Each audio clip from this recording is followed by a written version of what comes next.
안녕하십니까. 평양만사 김길선입니다. 우리 재미교포님이신 한인호 선생님과 함께 하겠습니다. 감사합니다, 선생님. 네, 감사합니다.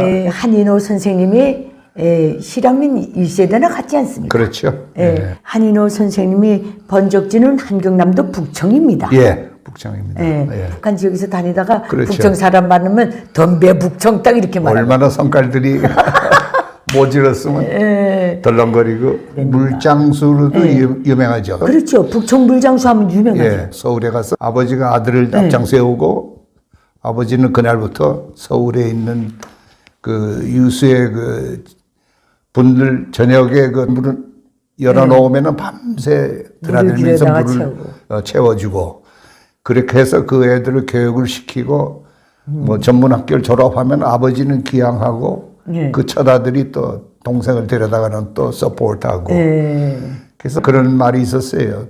북청에 가면은 한 집 걸로 하나씩 전문학교 다니는 아들이 있다고.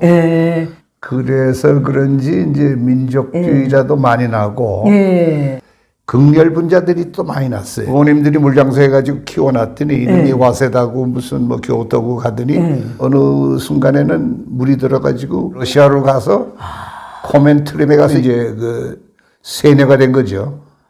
그래서 막 뜨거운 열기가 있을 때니까 억눌린 사람들을 위해서 그 지켜주는 사람이 되겠다 해가지고 했는데 북청 사람들이 빨갱이가 많았어요. 김일성이가 연안파를 데리고 47년인가 8년인가 내려왔을 때 30몇 명을 데려왔는데 10몇 명이 전부 북청 패들이라서 한동안 평양에서 한경도 사투리가 듣기 싫을 정도로 뭉쳐다니고 그랬었다고. 원래요. 김일성이하고 항일운동을 했다는 사람들이 한 80%가 한경도 사람들. 함경북도 특별히 또.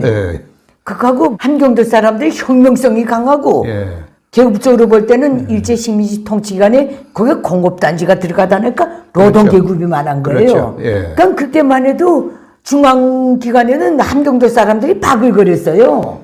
그렇죠. 이렇게 놓고 보면서 우리가 한인호 선생님이 어떻게 대한민국에 오셨으며 뭐 때문에 뭘 견디지 못해서 오셨으며 또 어떻게 또 미국에 가서 그렇게 오랜 기간 정착하면서 어떻게 악착같이 버텼는가 마음가짐을 어떻게 하고 사셨는가 이게 저 진심으로 궁금하거든요.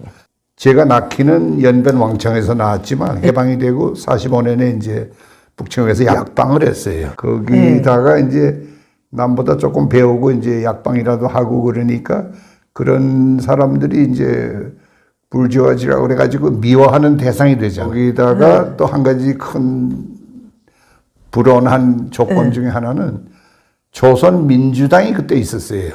조만식 선생님. 하시던. 조선민주당.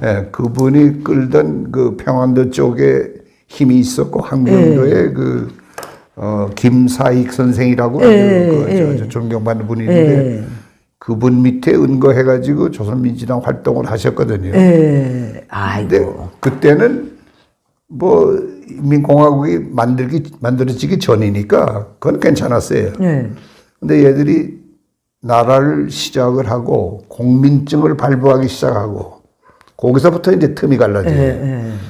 왜냐하면은 조선민주당은 당증을 이렇게 만들어서 도장을 찍어줬는데 아버님이 이제 그 북정국 조선민주당 당 서기를 했는데 그 종에다가 한 아무개 하고 도장을 찍거든요.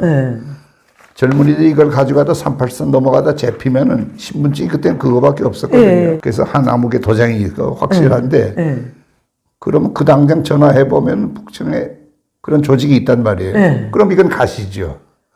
무슨 조건으로라도 잡아다가 처형을 해서 그 씨를 말려야죠. 그때부터는 계급투쟁에 본격적으로 들어갔기 때문에. 그래서 한두 명이 잡히고 그러니까 산으로 도망쳤어요. 49년부터. 50년 그 1년 내내 그냥 산에 있다가 2번 잡혔어요. 한 번은 포승에 이렇게 묶여가다가 쌕쌕이 호주 비행기가 오니까 유니폼을 입은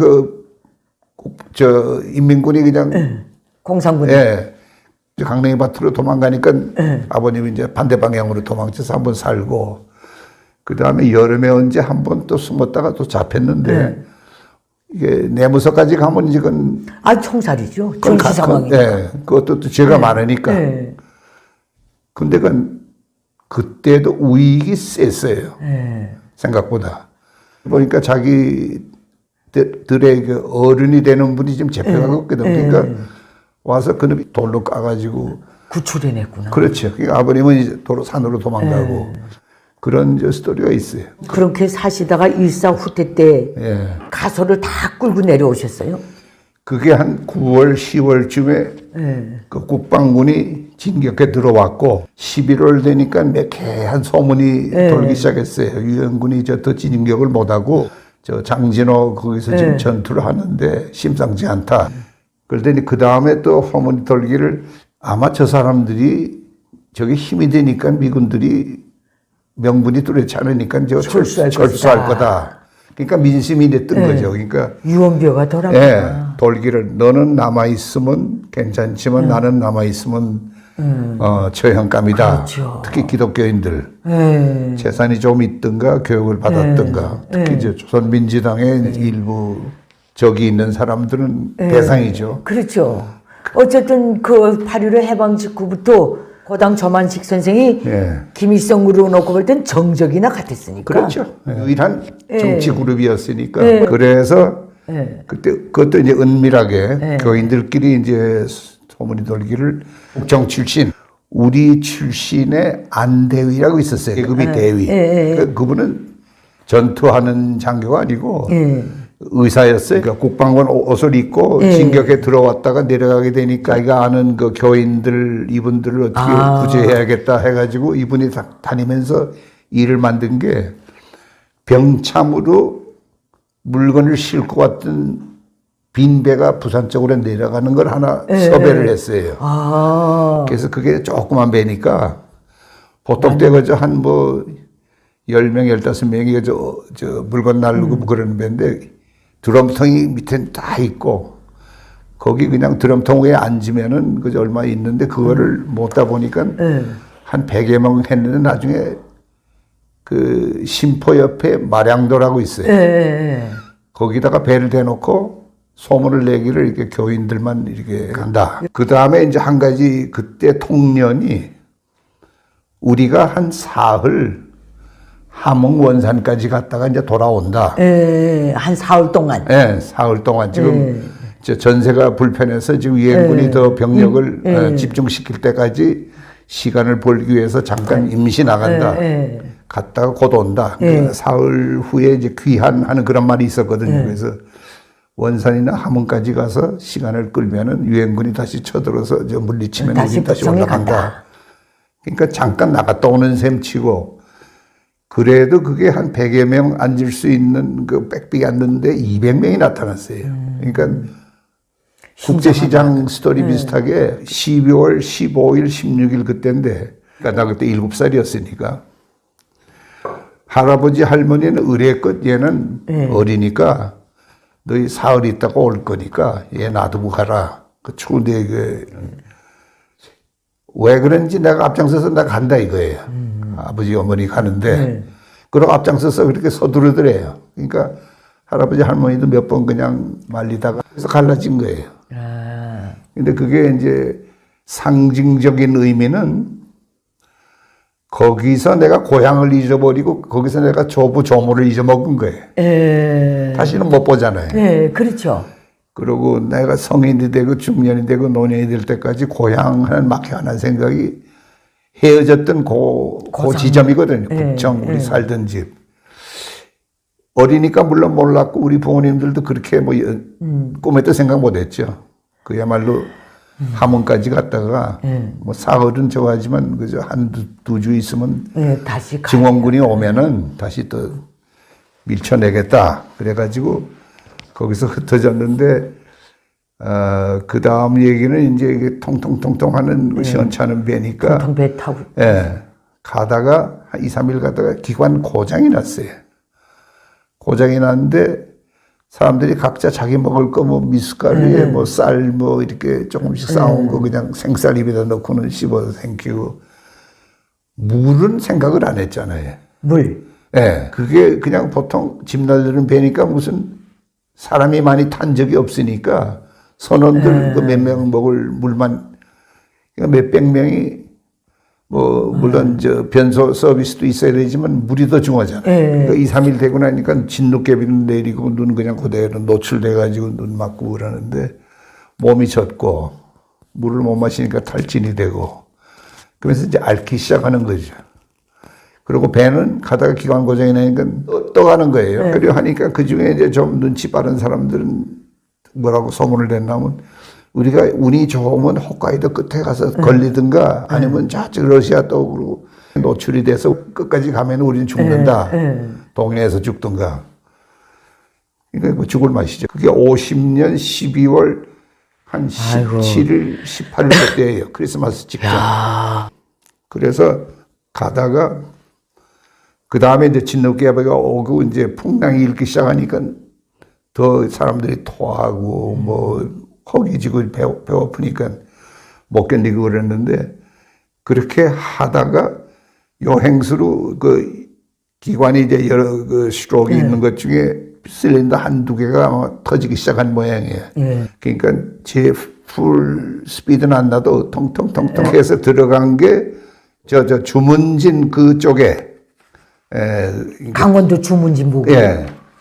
거기 죽변이라는 그 5만 5천에 들어가서 그래도 죽변만 해도 그게 사람이 사는 5천 조그만 되니까 그 배 고치는 사람도 있고 그러니까 뚝딱 거려가지고 배가 굴러가도록 만들어서 가지고 그걸 끌고 이틀을 더 와서 부산을 온 거죠. 10년 12월 24일 크리스마스 이브에 저희는 부산항에 영도에 들어오고 국제시장 그 영화에 보면 그 배가 흥남에서 떠난 시간이 맞아요. 크리스마스 이브예요. 그래서 크리스마스 지나서 한 나흘 후에 이제 부산 이렇게 내려왔죠. 저도 그 국제시장 영화 보면서 많이 울었거든요. 그래요? 근데 그게 다 느껴져요. 그렇죠. 흥남항이 어땠어 우리가 북한에서 살 때도 들은 바가 있고. 그렇죠. 예. 그 동란의 시기에 가족들이 헤어지고 이게 정말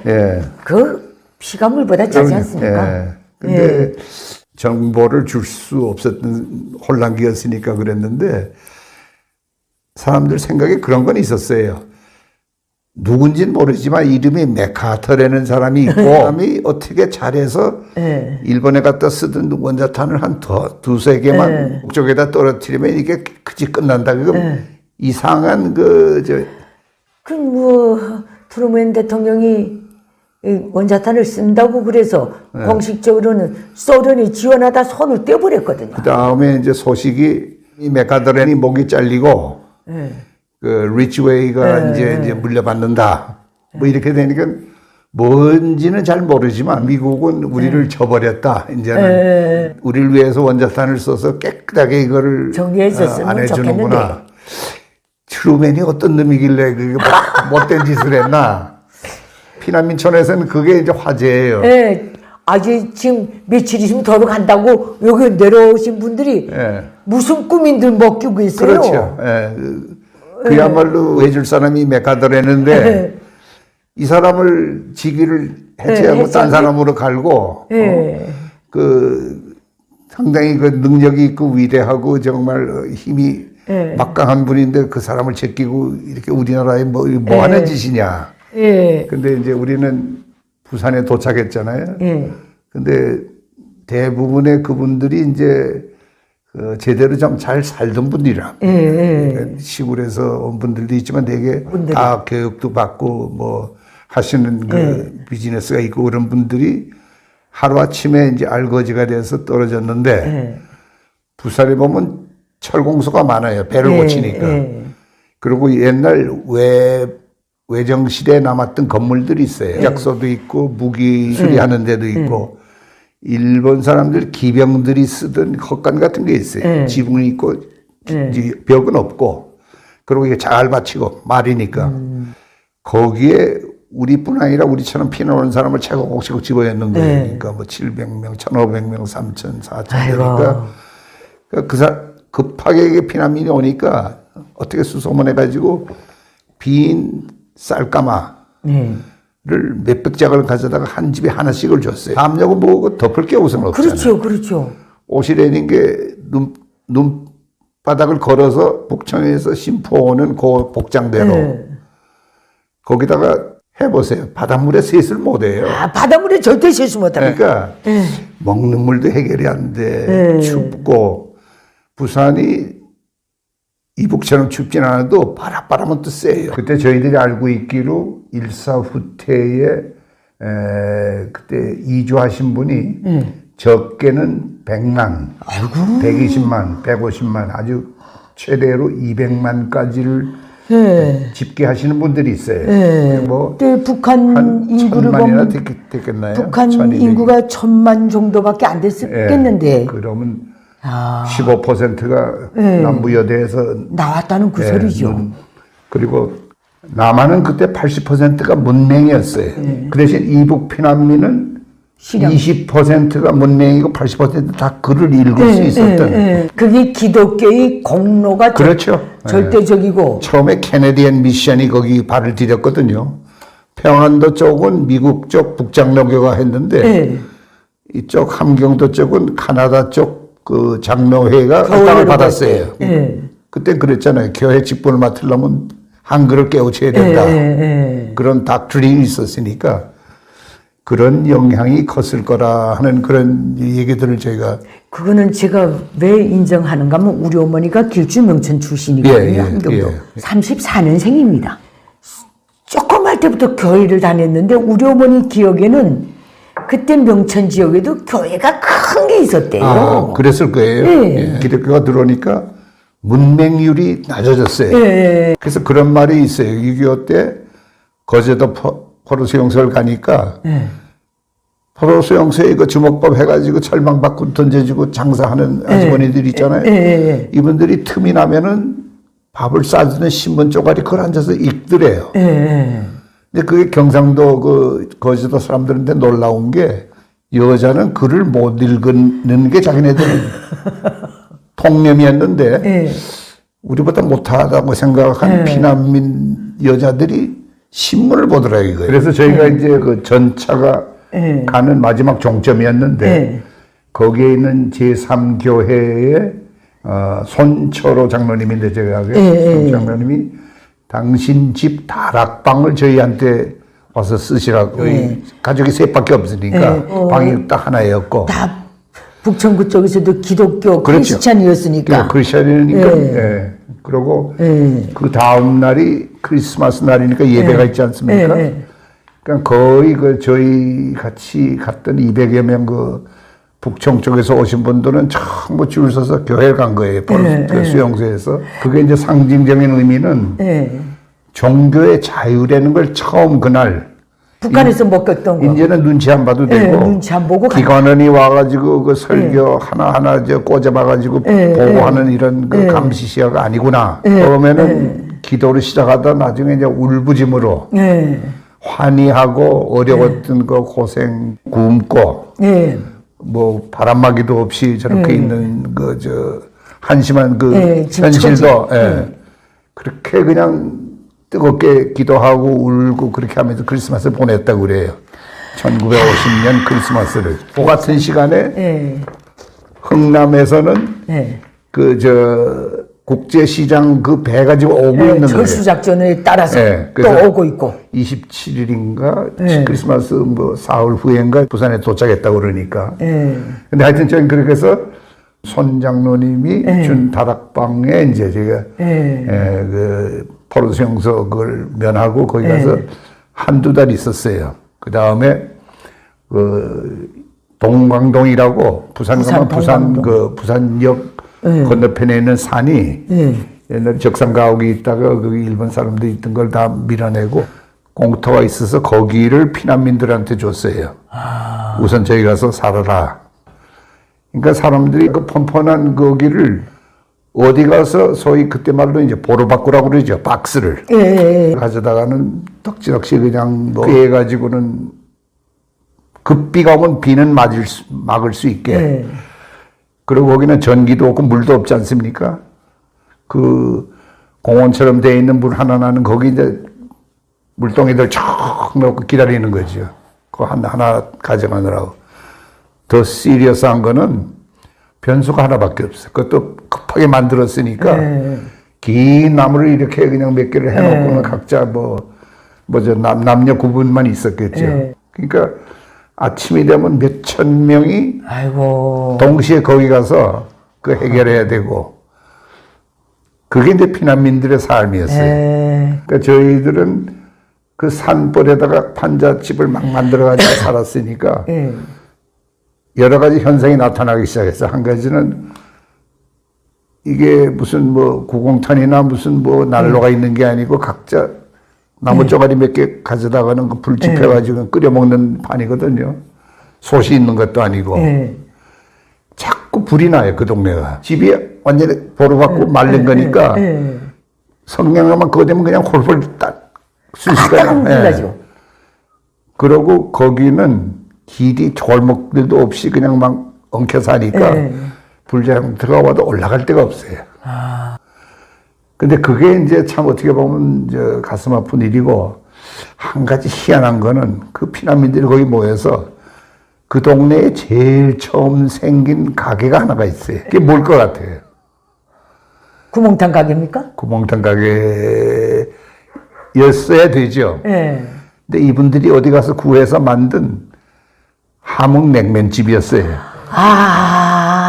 이 사람들이 굶는데 한경도에서 내려오시면 와서 함흥냉면 부두 노동을 하면서도 내가 좋아하는 내 입에 맞는 국수를 먹으면 그나마 집을 잠깐 잊고 향수지요. 그렇죠. 눈물 난다. 그 의미가 뭐가 있었겠어요? 그리고 그 국수살이 얼마나 질겨요 또. 고무줄처럼 끊어지잖아요. 그걸 먹으면서 향수를. 그리고 대부분은 남편이 부인들 애들 도와두고 온 사람이 대부분이니까 그 정말 눈물 나는 현상이죠. 저도 어려서 7, 8살 때 추석이 되면은 아버지 친구들이 핑계를 대고 우리 집에 와요. 피난민 집이니까 대접이 있어요, 뭐가 있어요. 근데 와서는 발에 맞는 고무신 하나 사왔다. 다시 말하면 이북에 있는 딸을 생각하면서 그러면서 얼굴이 빨개가지고 이제 돌아서서 울고는 이제 겉으로는 닦고는 이제 눈물을 안 대고 그런 그야말로 가족들을 도와두고 정말 토끼 같은 그 자녀들 도와두고 꿈이냐 생시냐도 분간 못하게 그렇게 날벼락 맞듯이 찢어졌으니까 그렇죠. 가족이 오죽했겠습니까? 근데 이제 저희 아버님은 다행히 그 왕진 가방을 하나 갖고 왔어요. 피난 가면서도 북청 분들하고 같이 피난했으니까 저 아무개는 한 아무개 장로는 의례껏 사람 고치는 의사야. 그때는 양이라고 그랬어요. 약제사도 양이고 의사도 양이고 양이야. 그러니까 일종의 군중 그 책임 같은 것도 있었고 피난민촌에 가서도 길에 이게 박스를 하나 놓고 그 위에다 약을 몇 개 놓고는 아프다고 그러면은 들어가지고 못 나오는 분은 왕진을 가서 주사도 놓고 그나마 밝은 스토리는 병원선이 2개 와 있었어요. 스웨덴에서 하얀 배가 의약품을 막 내렸는데 부두노동하는 분들이 얼마나 눈치가 빨라요. 아스피린이 어디 있고 무슨 뭐가 어디 있고 이걸 금방 알거든. 사람의 눈치는 성경에 따라가요. 그러면 속감 이게 뭐라는 약입니까? 묻고는 아무 소리 없이 가서 그 다음날 그걸 찾아와요. 이북하고 틀린 게 약이 풍성하잖아요. 이북은 우리 때 그랬어요. 우리 아버님 북청에서 약방할 때는 페니실린. 페니실린. 상처가 나가지고 썩잖아요. 페니실린 그거 맞으면 눈처럼은 낫는데 페니실린이 없어요. 그래서 그때 값이 가루 페니실린 증류수 타서 쓰는 거 그거 하나 값이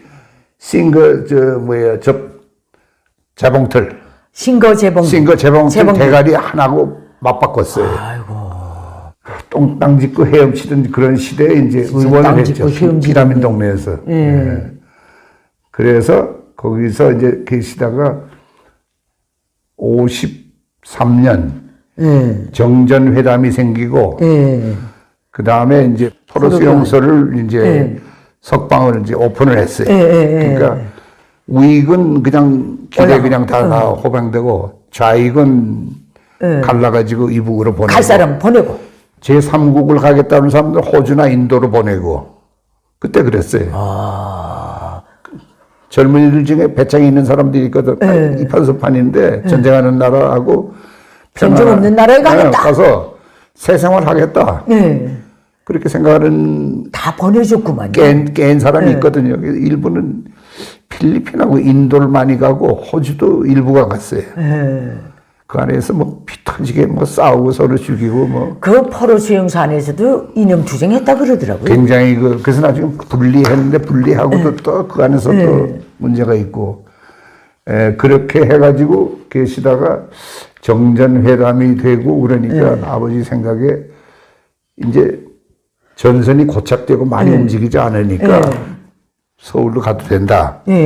아버지 욕심은 기왕이면 남한에 왔는데 서울에 가서 내가 약방을 해야지 왜 이거 피난민촌에서 하겠나. 근데 서울에 왔더니 막 건물들이 다 포탄에 그냥 구멍이 뻥뻥 나고 서울대학병원 같은 데는 아직 시체 같은 거 치지도 못하고 하도 많이 죽으니까. 그리고 민심들도 아주 저거하고. 근데 그때 창경원하고 저 종로 사가 사이 거기 원남동이라는 동네가 있는데 거기 가서 원남동. 가게를 하나 빌리고 살림방이 뒤에 있고 그런 데를 세를 냈어요. 처음엔 약방을 했어요. 몇 달을 했는데 정부가 이제 조금씩 숨을 돌렸잖아요. 대통령도 서울로 와서 이제 그때 제일 먼저 한 그 시행령 여러 가지 중에 하나가 약방 허가제, 약제사 면허가 있는 사람의 면허증을 붙여놓고 약을 팔아라. 그건 잘한 거죠. 잘했죠. 나라의 질서가 그게 없으면 그 뭐 완전히. 근데 아버지는 졸지에 자기 그러면 내가 젊은 사람을 데려다가 약제사를 하여해서 그 사람 월급 주면서 이걸 붙여놓고 해야 된다는 얘기인데 근데 그때 보니까 을지로 이가에 저 약 도매상들이 여러 개가 있을 거예요. 그러니까 야미로 슬슬 지방에 가서 약방을 하든가 아니면 도매상에다가 그냥 줄을 달아가지고 필요한 것만 그저 가져다가 물건 띄게 하는 식으로 약을 팔고 그 불안정한 그런 때가 있었어요. 그러니까 아버님이 생각도 못해서 그럼 이거 집어치고 사방에 수소문해가지고 그때 이제 세브란스 병원에 월급쟁이로 들어가셨어요. 처음에는 뭐 당직도 하고 이거 총무과에서도 일하고 그러다가 이제 원장 되시는 분들이 의술만 잘 알지 병원 운영을 못 하잖아요. 하루에 뭐 1,000몇백 그릇 음식을 만들어서 세끼를 해야지 뭐 의사들 뭐 수술 의자 뭐 치과 의사 뭐 이거 전부 사와야지. 그때는 석탄을 떼던 시대거든요. 석탄을 그냥 해가지고 겨울에 그걸 대표해야 따뜻하게 병원이 돌아가고 이런 걸 살림을 모르니까 이분들이 뭐 약방을 하시던 분이 우리 저 병원에 왔다 그래가지고 그랬는데 나중에 보니까 그 의과대 학생들 그 체플에 가서 이분이 한 주에 2번씩 설교하고 그러니까 그 다음에 신임을 얻어가지고 구매를 맺겠어요. 1년만 하면 평생 먹을 거 다 걷어가지고 아주 웃으면서 나간다는 자리에 그때 이제 사회가 워낙 부정이 많았으니까 그런데 이제 이분이 고지식하고 저 우둔한 함경도에서 온 이제 약방하던 아무개가 있는데 그분들의 신임을 얻어가지고 별명이 이제 원장의 세파트에 부정 안 하고 공정하게 돈값만큼을 사다가 병원을 운영한다. 그러니까 이제 칭찬도 듣고 그런데 아버님한테는 그게 참 행복한 삶이었어요. 자기를 인정해주고 그렇죠. 양심적으로 해서 자기가 두 번째 정말 자기 삶을 돋궈준 그 세브란스를 이렇게 살림을 내가 몇십 년을 끌어왔다 하는 게 그래서 그분은 이제 그것대로 하고 그러면서 저희는 이제 피난민 교회가 부산에 이제 있다가 서울에 와서 함경도 분들만 다니는 교회를 이제 쭉 다녔어요. 이게 선생님 말씀을 쭉 듣고 보면 북한에서 일사후 때 그 이후엔 그 6.25 동란 속에서 내려온 모든 그 피난민, 실향민들이 그 행렬에 기독교의 힘이 그렇죠. 예. 굉장히 세다 그 소리 유대가 아닙니까? 예, 마치 그 성경의 그 초대교회의 움직임처럼 목숨을 걸고 그래서 하여튼 서울에 와서 그 뭐 을지로 종로 가도 그냥 총구멍이 뻥뻥 뚫린 그냥 건물들이 그 전쟁 끝나면 그렇잖아요. 손도 못 대고 그러던 그 폐허를 그걸 하루하루 이제 같이 그 수복되는 그 과정을 같이 이제 겪으면서 세브란스도 새로 이제 빌드업되고 학교 모습을 찾고 물론 병원이니까 언제나 그 사명은 못 뚜렷하죠. 그러니까 그렇게 해서 그 대신 교회는 구약의 출애굽기 엑소더스에 있는 모임처럼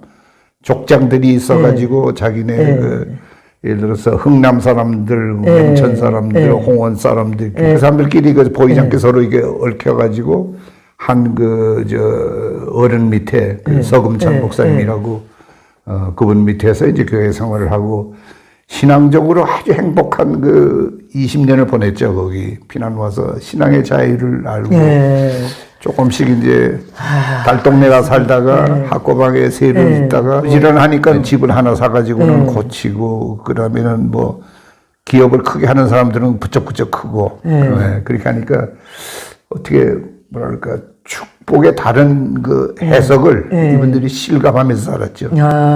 그렇죠. 기도가 언제나 감격하고 감사하는 기도고. 근데 제가 그거 제가 마음속으로 깊이 공감하는 게 저도 대한민국 할 때 머리칼 하나 신체에 달린 거 달고 나왔거든요.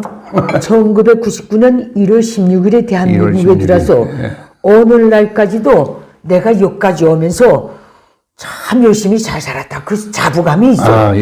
어디에도 손을 내밀지 않고 열심히 살아서 오히려 어찌 보면 더 남을 위로하고 도와줄 수 있는 삶을 그래도 간간히 내 능력만큼 살아온 것.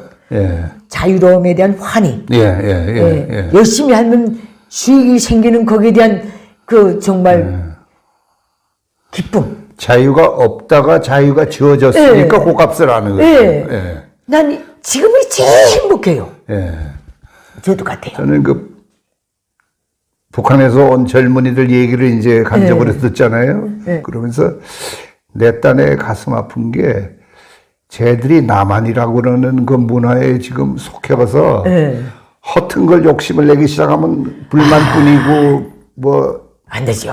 우리 경험을 보면 그때 앞에서 잘 끌어준 분들이 있으면 요때 그저 길을 잘 저걸 해주면은 끌어주면은 그게 탈북자 사회에는 없어요.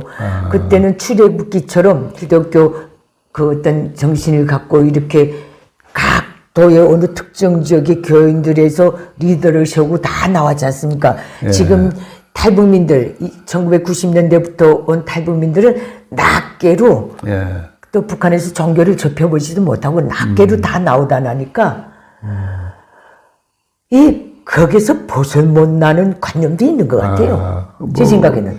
거기서 낙오되는 숫자가 있겠죠. 근데 저 마음으로 저는 그런 생각을 할 때 있어요. 이만감에 이렇게 보면서 우리가 저 나이 때 쟤들 형편이었을 때 우리를 그냥 족쳐가지고 따귀들 치고 그냥 혼내주면서 사람 되라고 만든 분들 그게 전부 그때 그 피난민 그분들의 친구들이었어요. 근데 그 중에 일부는 학부형이고 일부는 선생이니까 선생복이 있는데 친구의 애거든. 이놈이 잘못되면 내가 아픈 거야. 그때는 자기들 때리고 그럴 때니까 그 선생님이 때려놓고는 눈이 글썽글썽해요. 야, 너희 있다고 이게 말 안 듣는 거 이거 너희 아버지가 이거 봤으면 얼마나 거기다 힘들게 넘어와서 그렇죠.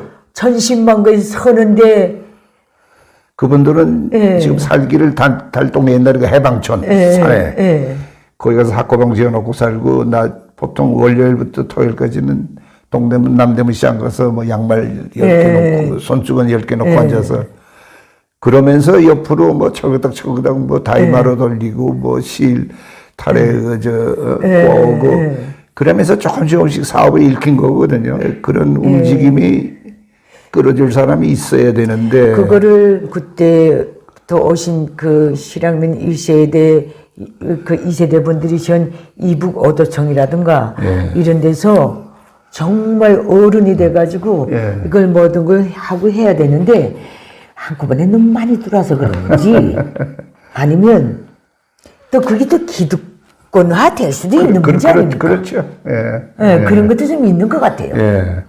하고 말을 손 안 들어요. 한번 얘기해줘도. 그것도 여기 또 좀 부정적인 그 예. 좋지 않은 요소 중에 예. 개인주의나 각자 움직이는 걸 여기는 또 그걸 미덕으로 생각하고 그게 좋은 걸로. 예. 근데 저희는 전부가 피난민이고 다시 말하면 다 가난하고 예. 전부가 예수쟁이에요. 밖에 나가면. 밖에 나가면 예수쟁이고. 예, 그리고 서울 말을 못 써요. 전부 평안도 사투리 쓰고. 이런 공통점이 있으니까 엉키기가 쉽죠. 예. 예. 근데 그때는 그래도 일제시민지 통치식이건 뭐건 그때도 종교를 믿을 자유는 있었겠지요. 그렇죠. 그리고 장사할 자유도 있고 배움의 자유도 있었고 돈만 되면 마세다 대학교 뭐다 보냈잖아요. 그렇죠. 근데 90년대 우연 탈북민들은 김일성 족속이 저 체제를 군국주의로 끌고 가고 한 개인 우상화 체제를 세우면서 걔들의 그 모든 그 나이에 배우고 자라는 인성을 다 파괴해버렸어요.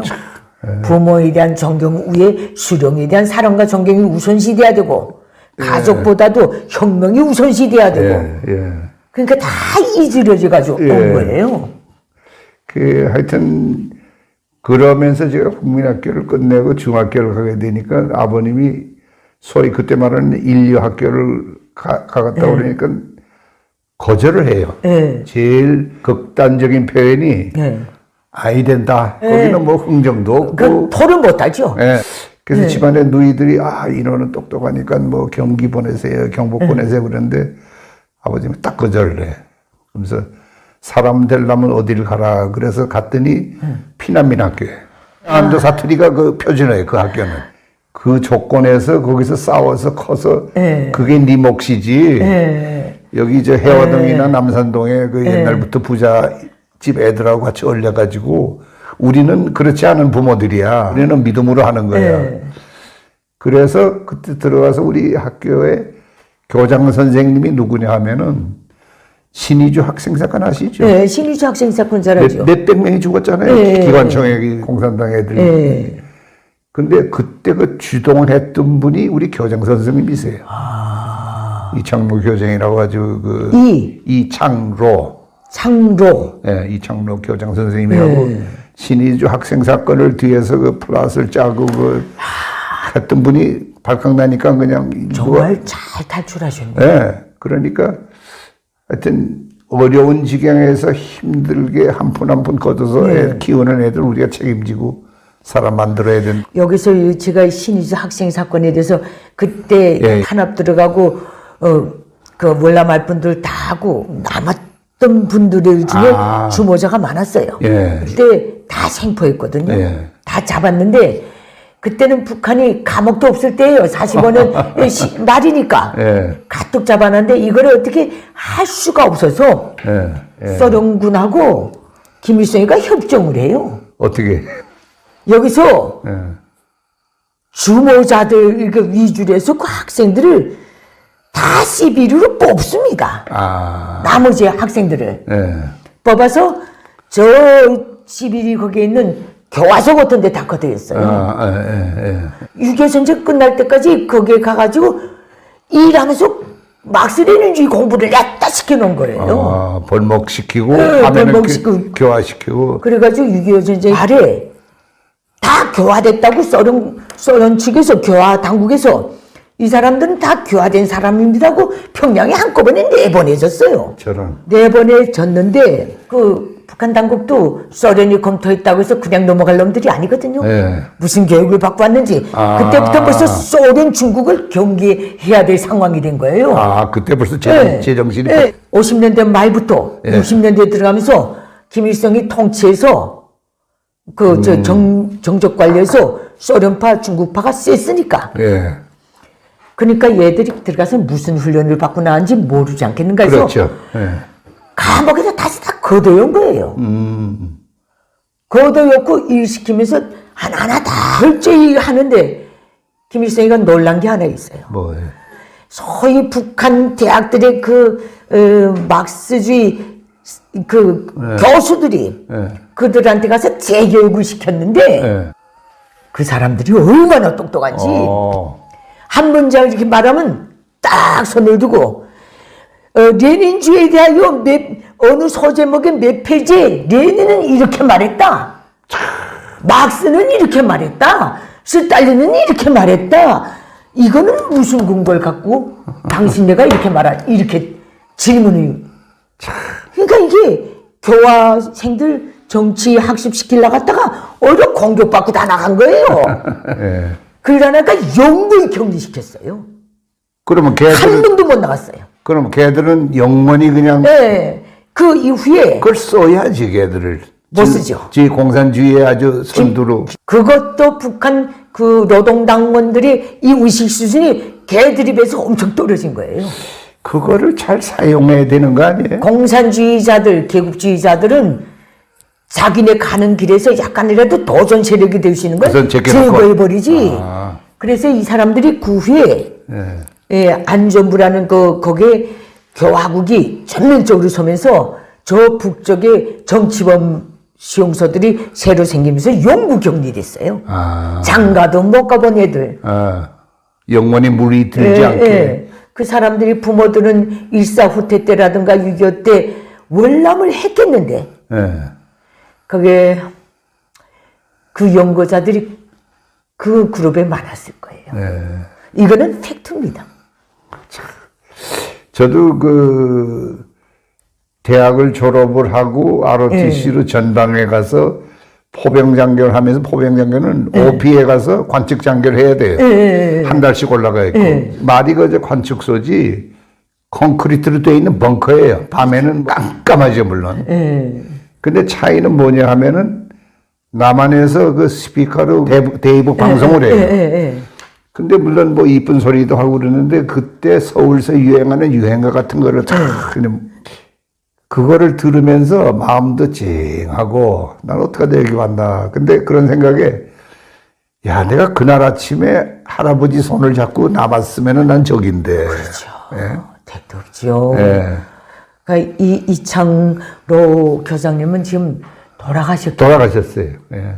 한 몇 년 전에 돌아가셨어요. 야, 이분이 살아계셨을 때 만나 뵀으면 정말 좋았겠는데. 그 소소한 저 디테일에 구애되지 않고 우리가 좋은 학교를 만들어서 애들을 강하게 길러주자. 그리고 운영을 하면서 좀 매캐한 뭐 자유주의적인 뭐 문학도 왜 이런 거 가르치면 가차 없이 잘라내고 매캐한 그 문학 작품에는 가치가 있을지 몰라도 애들 교육에는 나 이거 원치 않아.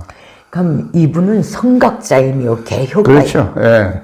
그래서 그때 한동안은 제가 다니는 학교가 선생 월급을 두 번째로 많이 주는 학교였어요. 어쨌든 간에 저 후원을 받아가지고 선생을 잘 먹여줘야 그 사람들 후생을 우리가 책임져줘야 잘 키우라고. 본인이 도덕성을 가지고 애들 원칙적으로 다룰 수 있다. 교육할 수 있다. 망고의 진리죠.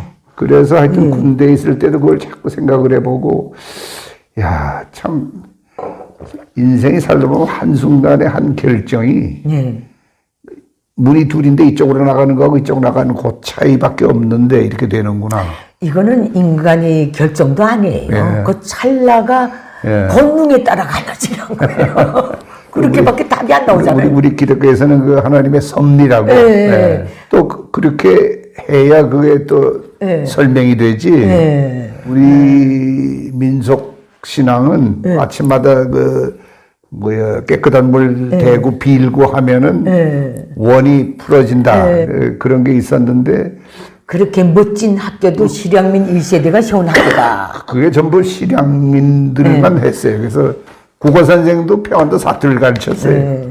그 대신 이제 그러면서 자유당, 4.19, 5.16 적적 변하지 않았어요, 사회가? 그때 대한민국도 격동의식, 그럼요. 역동의 시대였던 그럼요. 거예요. 뭔가 잡아서 예. 이 빨리 나라 부흥을 예. 이룩하자. 그 무너져 있을 때였던 거예요. 예. 그래서 예. 하면 된다. 이렇게 세워라. 안 해본 거 우리 안 해본 거 전부 수도 없이 많아. 뭐든지 새 시작이야. 회복이나 하고 안 된다 그래. 그렇지. 예. 우리도 잘 살아보자. 예. 이게 다 그때 나온 명언들 아닙니까? 그래서 이제 그 격동기가 되니까 산업이 조금씩 튀고 그때 이제 눈여겨 볼 게 60년 중반 말부터 월남이라고 그러는 창구가 하나 생겼어요. 예. 군대로도 가지만 예. 그 기업가들이 가서 뭐 다 길도 닦고 건물도 짓고 그 다음에 연이어서 중동 그 기름 나는 나라들 여기에 이제 산업들이 가서 이제 건축을 시작했잖아요. 월남이 있고 중동이 있고 그 다음에 독일하고 스웨덴에 광부하고 간호사들이 갔단 말이에요. 제가 보기에는 그 몇 가지 윈도우가 오픈되면서 하면 된다. 나가서 보러 오면 된다. 그리고 상대적으로 이분들이 또 많이 보러 왔어요. 몇 년 하면은 제 아버지 어머니 한국에 보내주면 집안을 사고 그럴 때거든요. 그리고 간호사들은 얼마나 또 한국 여자들이 그러니까 뭐 지 등치 3배, 4배 되는 시체들 밤새 닦으라고 그러면 셋도 닦고 막 그랬다고 그러니까 광부들 800m 하면 얼마나 깊은 데 들어가서 그렇죠. 허물어지면 그 안에 다 죽고 그러는데 독일 애들 동그라파 헝가리 체코슬로바키아 애들도 못 하겠다고 그 터키 애들도 한동안 하다가는 뭐 도망치고 그러는 걸 그것도 한국서 광부가 간 것도 아니에요. 아니 명동에서 그 커피 마시고 그저 날라리 하던 놈들이 외국에 일자리 있다 그러니까 광부 흉내를 내가지고 막 연탄재를 바르고는. 근데 이걸 보면요. 더 이상 물러설 데가 없었다는 걸 그렇죠. 그 시대에 사신 분들은 다 알은 거예요. 그런데 저는 이제 그 패들을 어디 가서 만났나 하면은 군대를 끝내고 그러니까 68년에 관두 이제 제대하고 나오니까 월남에 엘리베이터 기술자로 갈래 무슨 그때 뭐 인천에 대성목재라고 있었어요. 거기 가서 그거 배우면서 시작할래. 그런데 야 미국 가서 한번 내가 캠프를 해보고 싶은 생각이 있는데 장례를 몇 년만 가서 고생하면 된다는데 그래서 이제 그쪽으로 이제 접어든 거죠. 미국 쪽으로? 네. 그러니까 얼뜰한 애가 그것만은 그 문고리를 잘 잡은 거예요. 걔 궁양이 다 있다니까요, 각자가. 아니, 군뱅이도 궁양에서 떨어진다는데, 욕할 필요가 없어요. 궁양이 다 있는 거예요. 누가 봐주지 않아도. 자기만의 궁양. 그래서 이제 미국에 갔는데, 그 전에 이제 결혼을 하고, 그러니까 그때는 학생, 스튜던트 와이프라는 게 비자가 안 나올 때, 아무 나라도, 한국만 아니라. 그러니까 이건 완전히 남의 이제 귀한 천에 데려다 놓고 생각하면 만든 거 아니에요. 그것도 시집에다가 딱 놔두고. 이거 가 보니까 우리가, 내가 준비가 안 돼 있구나. 내가 뭘 결정을 해가지고, 이거 내 꿈이고, 내가 희생해야 돼. 이걸 어치브하기 위해서는. 그런 게 우리한테는 없었어요. 인생은 준비하고 들어가는 거 아니에요? 그런데 보니까, 내가 제일 인상 깊게 본 그룹이, 서독 광부하고 스웨덴 널스 애들이 와서 일하는 거 보니까 어떻게 보면 저것들 미친놈들이야. 어떻게 보면 내가 저놈들 한 반만 따라할 수 있을까? 이놈들이 8시간을 2시프트를 가서 일해요. A 공장에 가서 하고는 30분 후에 여기 가서 B 공장에서 일하고 그러면 가고 오고 한 6시간밖에 안 남아요. 이 시간을 아까워서 B 공장, 박 공장에서 자버려 그냥. 한 4-5시간 잡고는 맥달에 가서 세수하고는 여기. 또 나가. 그러고 주말이면 일이 또 있어. 어디 뭐 할아버지 할머니들 왜 케어해주고 뭐 닦아주고. 어떻게 보면 장하고 정신이 저렇게까지 사람을 밀어주는구나. 제가 70년 초에 시카고 갔을 때 한 200-300명 몰려다니는 놈이 있었는데 전부 소득 광부들이에요. 동우회라고 그래가지고 동쪽에 가서 같이 도와가면서 광산일을 했다 그래가지고 그러는데 거의 비슷해요. 다 뭐 굉장한 집에서들 뭐 뭐 편하게 그냥 호의호식하던 놈들이 광부로 이제 몇 년을 굴르고 나니까 사람 개조가 돼 버렸어. 미국 오니까 이거 살판 났어. 왜냐면 움직이면 그게 전부 다 돈이거든. 돈이지. 근데 선생님은 어떻게 생각하실지 모르겠는데 돈이라는 거는 본인을 위해서도 주변을 위해서도 열심히 벌어서 주접스럽게는 보이지 말아야 되겠다. 그렇지. 누구의 동정의 대상이 되고 누구의 말하자면 기부를 받는 대상이 되는 그게 그렇게 해놓으면 그 사람들 말로는 편안할 것 아닙니까? 그렇죠. 또 누구한테 의지 안 하고. 의지 안 하고. 그거는 강한 자립정신이죠. 근데 그 인간을 개조해 주는 게 우리가 직접 해서 시행착오로 배우든가. 그렇죠. 우리처럼 옆에서 나는 학생으로 왔는데 저놈은 광부로 왔는데 내가 보니까 저놈은 작년에도 집을 하나 사더니 이번에도 아파트 또 사네. 뭐 이렇게 된단 말이에요. 그리고 널스들, 이거 간호사들은 페이도 좋아요. 그러면서 그런 거 보니까 아차, 얘들한테 우리가 배워야 돼. 저놈처럼은 못해도 저거 반만 하면 돼, 우리는. 근데 우리 대한민국 국민도 어느 한 시기에는 다른 나라에 가서 그렇게 뗐을 거예요. 그렇죠. 내가 중국의 탈북에 나오니까요. 사이판에 갔던 그 조선족 사람들이 얘기하는데 한국 사람들이 그렇게 일하는 줄 몰랐다는 거예요. 그분들은. 그저 일밖에 모른대요. 일. 저도 그런 얘기 많이 들었어요. 그렇게 이악하게 일을 하더라는 거예요. 저도 들은 게 기억이 나는 게 기차 타고 이렇게 쭉 중국을 내가 원해서 가는 중에 배에서 만난 녀석인데 자기는 한국 와서 잘 풀려가지고 컨스트럭션 여기서 땜질하는 거랬대. 철근들 붙이는 거. 근데 그분이 뭐라고 얘기하냐면 자기도 중국에서는 그래도 일 좀 했다 이거예요. 한국 가서 자기가 깜짝 놀랐대. 한국 놈 쉬운 줄 알았대. 현장에 딱 가서 보니까 아차 내가 잘못 알았구나. 28층 꼭대기가 올라가서 밧줄 이거 메고 땜질을 하는데 여름에 얼마나 더워요. 거기다 그렇죠. 땜질이니까 이게 불통이 얼굴을 켜고 저 구덩이 들어가서 땜질해야 되고 두 놈은 땜질을 시키고 한 놈은 가드너스 물 가지고 등판에다가 물을 붓더래. 얼마나 인간이 전공 못할 그러니까 잡은 없어요. 이거 사람으로 이렇게까지도 하는구나.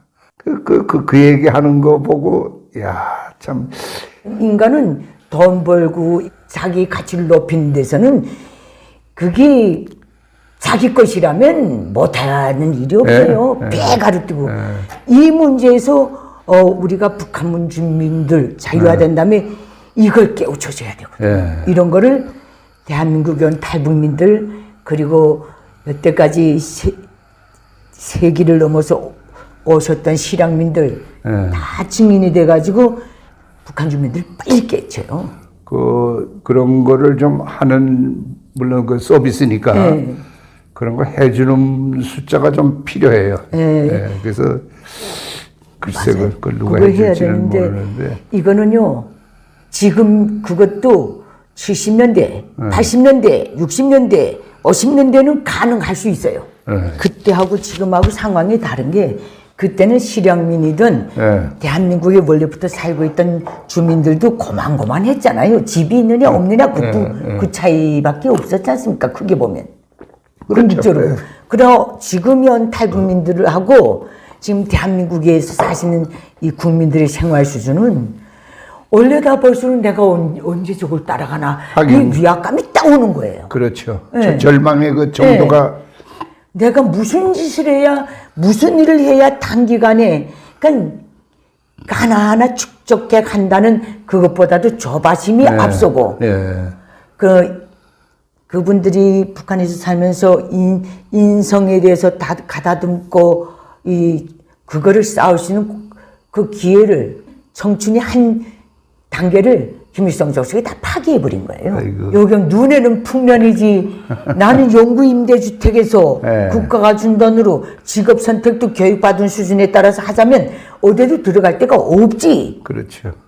이게 지금 딱 걸린 장벽이에요. 그렇다고 자신이 뭐 몸부림쳐서 그 해결될 거는 별로 많지가 않고 차분하게 긴 전쟁을 해야죠. 차분하고 긴 전쟁을 해야 되는데 공부도 하고 네. 라이선스도 따고 네. 어느 분야에 들어가서 5년 10년 묵묵히 따고 그다음에 그게 좋은 거 있으면 한 건 들고 나와서 지가 또 공장도 차리고 기업화시키고. 근데 여기서 뭐가 걸리냐면 부모와 같이 온 가족이 이렇게 저렇게 나온 애들은 정착을 잘해요. 그렇죠. 예. 정착을 잘해요. 그- 홀로 오거나 그 좋은 형제간이 말씀이네. 왔다든가 이렇게 20대 30대 온 애들은 오랜 그 삶의 경험과 지혜를 가진 부모라는 그 스승이 없는 거예요. 그리고 나를 언제나 주시하는 눈이 있다 하는 거하고 난 아무도 관심 없어 하는 거하고는 완전히 이게 완전히 그러니까 거기서부터 부모 다 같이 이렇게 오롯이 한 가족이 나온 게 탈북민이 그 3만 5천 명 되는 거기서 몇 프로나 되겠어요. 낱개로 다 봤어요. 아, 예. 여기에 또 이 치명적인데 그러면 걔들이 만약에 지금 통일이 딱 되면 어떻게 돼? 그건 걔들 몫이죠. 못 쓸 확률이 더 높죠. 왜냐하면 이제 북한이 자유화된다. 이 시점에서 그렇게 대한민국에 와서 그 말리길도 한 걸음부터 시작된다는 그 인생의 그거를 옆에서 누군가 꾸준히 투입시켜준 그런 선상에서 살았던 탈북민은 가다가 내가 1cm 가도 그걸 1cm 자기 걸로 갖고 올라갈 수 있어요. 대한민국 국민들이 이 대를 이어오면서 이런 문명생활, 이런 잘 사는 세상을 구축하기 위해서 국가나 국민이나 어떤 그 정말 어떤 노심초사 희노애락을 바치면서 여기까지 이어주고 있다는 거, 이 자체가 얘들이 기대한다고 해서 형성될 수도 없는 거예요. 좀 말하자면 부평초예요. 요새 또 평양에서 잘 살다가 왔다고 그러는 애들이 또 삐끗삐끗. 그러니까 그게 문제인 거예요. 그 잘 살았으면 왜 여기 오나? 그게 다 말하자면 뭘 살다 왔다면 무시받을까봐 그렇게 말하는데, 하려고. 네, 그런데 이게 지금 탈북민 사회에 이기 걸린 건데 이 속에서도 나는 우리 조상님들의 격언이 참 좋아요. 네, 어떤 뭐 낙낙장성도 군보는 종자라는 것, 서울 갈 당나귀 팔통봐도 알린다는 것 이런 거 있죠. 이 속에서도 정말 어린애지만은 똘똘하게 짱배크 나가는 애들이 있어요. 저도 그 어쩌다가 그런 애들을 이제 물론 직접은 못 보고 이제 유튜브 이런 데서 그거 보는데 가슴이 아주 그냥 꽉 뭉클하고 그런 애들이 가끔 있어요. 그리고 탈북민들이 와서 정리를 못 하는 거예요. 말하자면 어떻게 사나 어느 한쪽 진영에서 물어보면 난 이렇게 합니다. 당신 여기 가만히 있어 그 인권유리냐 또 이렇게 부추기고 또 이 짝에 서서 그러면 당신 내 이용이면 이것이 이게 너무 정치가 역동적이다 나니까 여기서부터 굉장히 피로감을 느끼죠. 혼돈이 돼버렸고. 네. 식감은 탈북민 두시어가지고 그거 탈북민 인권 보호요, 탈북민 인권 유린해서 정부의 뭐 어쩌고 저쩌고 자꾸 주시는 거예요. 대한민국의 한 측에서는. 이런데 말려들지 않을 탈북민이 몇 명이나 있겠어요? 특히 더 젊은 애들은 피가 막 끓는데 지금 한참. 북한 인권운동을 이 정부 이거 하려고 하자. 여기에 한번 발들여 놓으면요. 자기가 무슨 혁명가가 된 줄 알아요. 이게 지금 또 많아요. 탈북민 3만 5천 명인가 있다는데 지금 탈북단체가 50개 이상이래요. 그래요? 네. 저는 이런 문제들 때문에 저하고 만나는 사람들이 많아요. 예. 너무 답답해서 만나죠. 예. 난 듣다가 그래요. 제발 제가 흔드는 거라고. 나의 원칙은 1세대는 무조건 죽으나 사나 정착하는 게 첫째다. 그렇죠. 그래야 2세, 3세가 정상적인 교육을 받고 또 그 높이에서 대한민국 국민과 어깨 똑같이 견주고 경쟁 세계로 나간다. 이게 내 마인드입니다. 그리고 박스 만드는 공장 뭐 이렇게 해가지고 이제 메인 라인은 아니래도 소규모로 이렇게 기업을 키우는 친구들, 예. 그거를 정부에서 어느 정도 도와줘요? 론 같은 걸 해줘요? 그건 아마 도와줄걸요? 여기서 그런 거를 도와주는 시스템이 다 있어요. 똑똑하면 찾아먹고, 모르면 못 찾아먹고. 예. 그거 참 좋은. 이건 다 돼 있어요. 문제는, 본인한테 딱 달린 거예요. 본인한테. 그러면 뭐 그 관점에서는 뭐 아니, 불평할 일이 아니네. 불평하는 게 좀 문제죠. 지가 알아서 먹을 밥을 찾아 먹고 감사한 건 감사한 거고 불편한 거는 불평하고. 또 당당히 그 성경이 돼 있지 않습니까? 구하라 찾으라 두드리라. 그렇죠. 이거예요. 이거 가지면 못할 일이 없죠.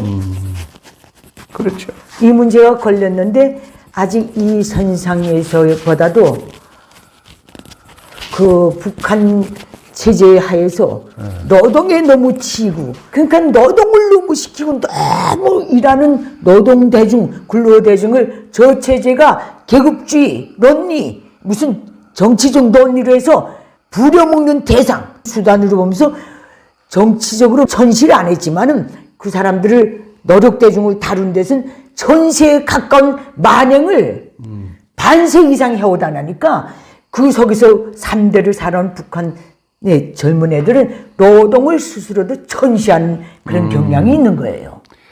근데 그 생각하기 따라서 그 앞에서 잘 길을 잡아주면은 너희는 한순간 한순간 움직이는 게 전부 돈으로 보상받아. 그게 충분하지 않아요? 애들한테? 그거를 어제 들어와서 대한민국의 그 원래 기존 직원이 월급과 또 대비해요. 그것도 복잡해지는구나. 그러니까 저 국가 시스템이 90년대 들어서 권한의 행군을 2000년대 다 하면서 다 엉망이 돼버리고 무늬만 남아있다나니까 하나의 제도에서 사람이 살면 직업을 가지고, 북한은 직업이 없는 사람이 없는 나라입니다. 그렇죠. 공장 보고 다 서다나니까 직업은 있는데 시스템을 한 번도 타보지 못한 거예요. 보수는 없고. 보수도 없고, 이 시스템 선상에서 상하관계, 이 수평관계를 배울 수 있는 인간관계를 배울 수 있고, 일에 대해서 어떤 마인드를 가질 수 있는 이 교양 그 기관이 아예 통째로 날아가 버린 거예요. 한 인간이 성장하는 데서. 그러니까 나이 먹어서 온 사람일수록 정착을 더 잘하고, 이 사람들은 정상적으로 돌아갈 때 살아본 사람들이기 때문에 어디서나 이렇게 질서대로 나가면 원룸에 들어가서 그러면 걱정 없다는 걸 이 사람은 잘 알아요. 뭐 군에 뭐 톨게이트에 그래서 돈 받는 아가씨 자기는 행복하고, 그렇죠. 뭐 새벽에 나와도 자기는 기쁜 마음으로 나와서 일을 하고, 또 쉬는 날은 쉬는 것답게 쉬고. 야밤에 뭐 계획 안 했던 걸 끌어내는 사이는 아니니까. 그렇지. 그렇지. 그러니까 다 안정적인 거예요. 예측이 가능하고. 좀 전염이 돼가지고 좀 옆에. 그러나 이거는 북한이 자유화되면 탈북민들이 깨우쳐줄 문제가 아니에요. 북한을. 이런 문제는. 실향민 1세대, 2세대 선생님 같은 분들의 모든 그 지혜, 그러면 또 이후에 온 탈북민들, 정착한 사람들, 기업을 당당히 작건 크건 세운 사람들, 이런 사람들이 그 모델을 가지고 자기가 떠나온 저 지역을 위해서 한 푼 한 푼 저축했던 그 모든 재물을 가지고 들어가서 북한을 도와주면서 북한 주민들을 빨리 깨우쳐줘야 돼요. 선생님이 좀 보는 시야가 넓으니까 사방에 안타까운 것도 많고 꼭 필요하면 도움이 될 수 있는 그 철을 분명히 이제 판단으로 알고 계시니까.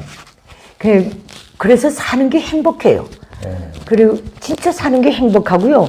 나는 대한민국에서 대한민국의 시스템이나 정권에 대해서 나 탈북자 이론으로서의 어떤 불평불만도 제기해 본 적이 없고 없어요. 원래. 그렇죠.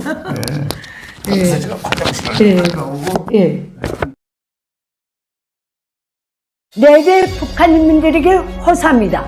장장 80년이 되어오는 김일성 적성 노예 체제를 끝장낼 때가 되었습니다. 북한 인민이 진정한 자유 해방을 위해 공포를 딛고 힘을 모아서 김일성 적성을 반드시 몰아냅시다. 그 길에서 도움이 필요하신 분들은 언제든지 손을 내밀어 주십시오.